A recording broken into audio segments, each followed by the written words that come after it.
अगर आप बैंकिंग का प्रिपरेशन कर रहे हो तो then this is the important video for you, because in this particular video I am going to discuss about parts of speech का सबसे important topic, that is verb. I can give the 110% guarantee इस एक concept के ऊपर आपको minimum 2 से 3 question दिखते हैं, चाहे प्री का पेपर उठा लो चाहे मेंस का paper.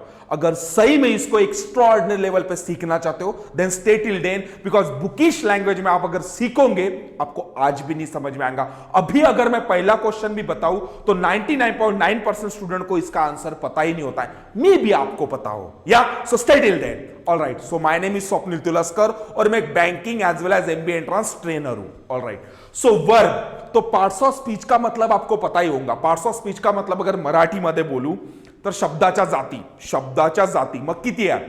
8 types of parts of speech है, that is noun, pronoun, verb, adverb, adjective, preposition और कंजंक्शन और एक इंटरजेक्शन होता है।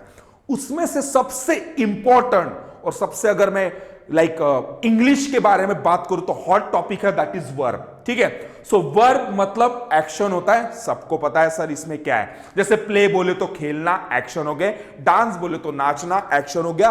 गो बोले तो जाना, एक्शन हो गया।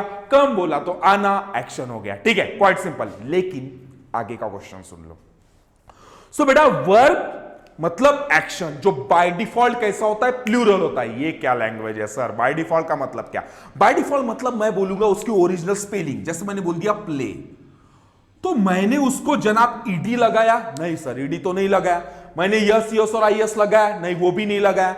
मैंने आईएनजी लगाया? अरे वो भी नहीं लगाया। इसका मतलब मैंने उसकी ओरिजिनल स्पेलिंग लिखी।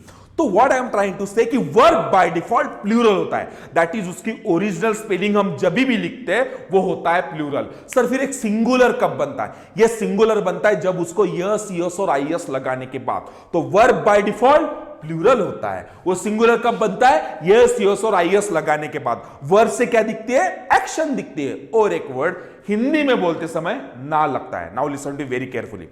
वर्ब बाय डिफॉल्ट प्लूरल होता है। बाय डिफॉल्ट बोले तो ओरिजिनल स्पेलिंग। वो सिंगुलर कब बनता है? यस यस और सॉरी आईएस लगाने के बाद। वर्ब से क्या दिखता है? एक्शन दिखता है और हिंदी में बोलते समय ना लगता है। One more time, verb by default plural होता है। बाय डिफॉल्ट बोले तो ओरिजिनल स्पेलिंग। वो सिंगुलर कब बनता है? यस यस और आईएस लगाने के बाद। वर्ब से क्या दिखता है? एक्शन दिखता है और हिंदी में बोलते समय ना लगता है। अभी काफी अच्छा समझ में आ गया होगा। ठीक है, हिंदी में बोलते समय ना लगता है। जैसे मैं बोला टेबल, टेबल में ना लग रहा है क्या? रे नहीं। स्वप्निल में ना लग रहा है? नहीं। तो ये तो नाउन हो गए जनाब। तो जिस वर्ड से एक्शन दिखती है वो होता है verb. Now listen to very carefully.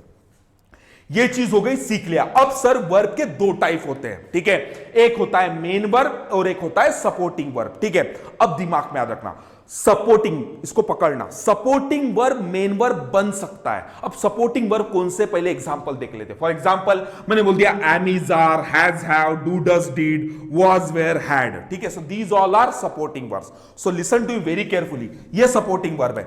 मैंने बोला सपोर्टिंग वर्ब मेन वर्ब बन सकता है, लेकिन मेन वर्ब सपोर्टिंग वर्ब बिल्कुल नहीं बन सकता। फिर से रिवाइज कर रहा हूं, सपोर्टिंग वर्ब मेन वर्ब बन सकता है लेकिन मेन वर्ब सपोर्टिंग वर्ब नहीं बन सकता। कैसे? Put example. चलो देखो, ध्यान दो। मैंने लिखा है यहां पे I am going to Nagpur. अब जनाब यहां पे एम सपोर्टिंग वर्ब से उठाया मैंने, ये सिंगुलर की फैमिली आपको दिख रही है। अब देखो यहां पे, देखो मैं सिंगुलर में क्या बोला था? यस यस और आईएस लगता है।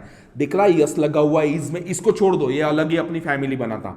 यस लग रहा है, यस लग रहा है, ये पास्ट फॉर्म है, इसको छोड़ दो। फिर से यस लग रहा है, ये पास्ट फॉर्म है।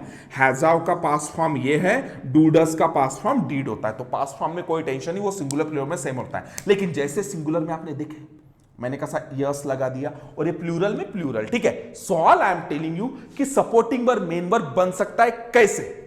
जैसे मैंने बोल दिया I am going to Nagpur. अब एम यही सपोर्टिंग वर्ब है, तो गो को आईएनजी लगा दिया तो वो हो गया गोइंग, बोले तो मेन वर्ब हो गया। तो all I am trying to say कि यहां पे सपोर्टिंग वर्ब है और मेन वर्ब भी है, तो इसका मतलब यहां पे सपोर्टिंग वर्ब सपोर्टिंग का काम कर रहा है, मेन वर्ब का काम कर रहा है। ये तो ठीक है। अब मैं सेकंड सेंटेंस बोल रहा हूं, आई एम स्वप्निल। स्वप्निल क्या एक नाम है, नाउन है। इसका मतलब बेटा ये तो नाउन है, तो इसके पहले मुझे मेन वर्ब दिखना चाहिए। यहां पे क्या है? Supporting verb. अच्छा मेन वर्ब है क्या इसके बगल में? नहीं। तो यहां पे सपोर्टिंग वर्ब भी कौन सा काम कर रहा है? मेन वर्ब का काम कर रहा है। और मैंने क्या बोला था कि सपोर्टिंग वर्ब मेन वर्ब बन सकता है। कैसे? यहां पे बना ना, जहां पे मेन वर्ब एब्सेंट है वहां पे सपोर्टिंग वर्ब भी मेन वर्ब बन जाता है। और मेन वर्ब सपोर्टिंग वर्ब नहीं बन सकता। मैं ऐसा बोल सकता हूं क्या, आई गोइंग टू नागपुर? नहीं, ग्रामेटिकली रॉन्ग हो जाएगा। तो दो तीन चीजें समझ में आ गए। अभी बात करता हूं वर्ब के फॉर्म्स की। तो वर्ब के फॉर्म्स बेटा 5 होते हैं। कौन से? V1, V2, V3, V4, V5। Now listen to very carefully.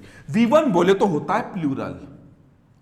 Plural जो होता है हमारा विदाउट यस यस और आईएस वाला, और वो कौन से टेंस में यूज होता है? सिंपल प्रेजेंट टेंस और सिंपल फ्यूचर टेंस। इसका मतलब मैंने बोल दिया आई गो देयर, मैं वहां पे जाता हूं। आई कम हियर, मैं यहां पे आता हूं।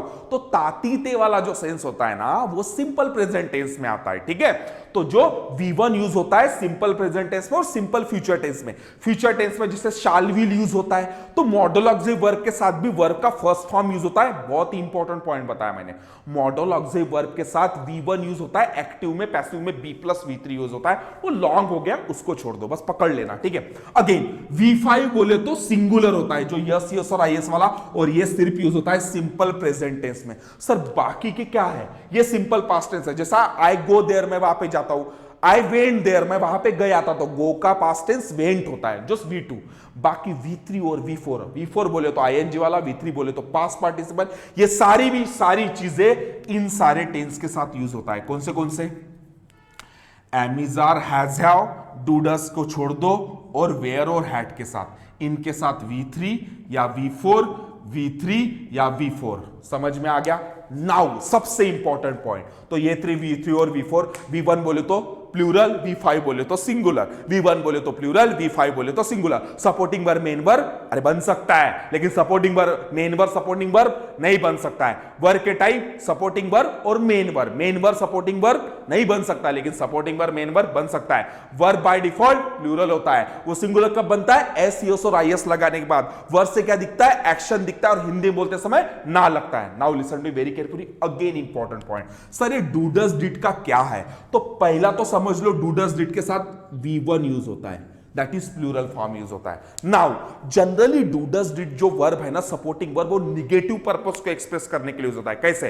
जैसे मैंने बोल दिया आई गो देयर, मैं वहां पे जाता हूं, और नहीं जाता हूं तो I do not go there.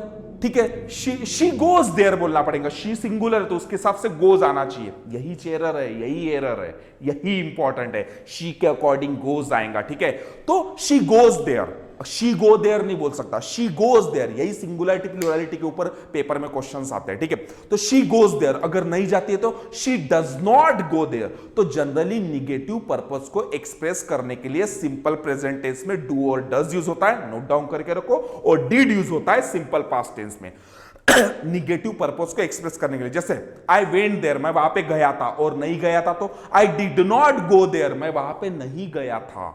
समझ में आ गया? अच्छा सर ये जो डू डज डिड है ये पॉजिटिव में यूज नहीं होता है क्या? बिल्कुल होता है, लेकिन जब भी पॉजिटिव में यूज होगा ये सेंटेंस को इन्फेटिक बनाएगा। आप भी इसको यूज करना सीख सकते हो। देखो कैसे, जैसे मैंने बोल दिया आई प्ले क्रिकेट, मैं क्रिकेट खेलता हूं। अब मैं बोल रहा हूं आई डू प्ले क्रिकेट। ये रॉन्ग है या राइट है? अरे पक्का राइट है, लेकिन इसका मतलब क्या होगा? मैं क्रिकेट ही खेलता हूं और कुछ नहीं खेलता।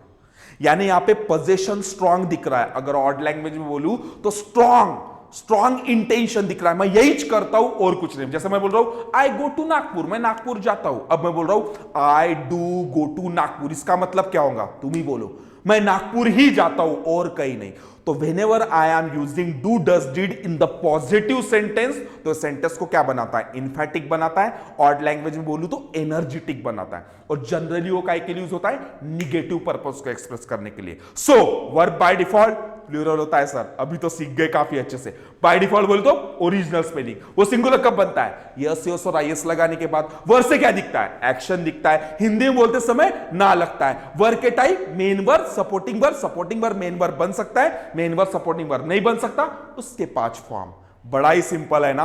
अभी क्या करना, जितने न्यूज़पेपर में आपको वर्ब दिखते हैं अंडरलाइन करो, वो डीप हैमरिंग होंगी। और यही होता है प्रैक्टिकल बेस्ड नॉलेज, जिसके चलते एरर, फ्रेजेस, फिलर्स भी बनना शुरू हो जाएगा। I hope you understood. मिलता हूं नेक्स्ट लेक्चर में। अगर दिल से अच्छा लगाऊंगा then do like and do comment as well if you want any kind of help from me. All the best.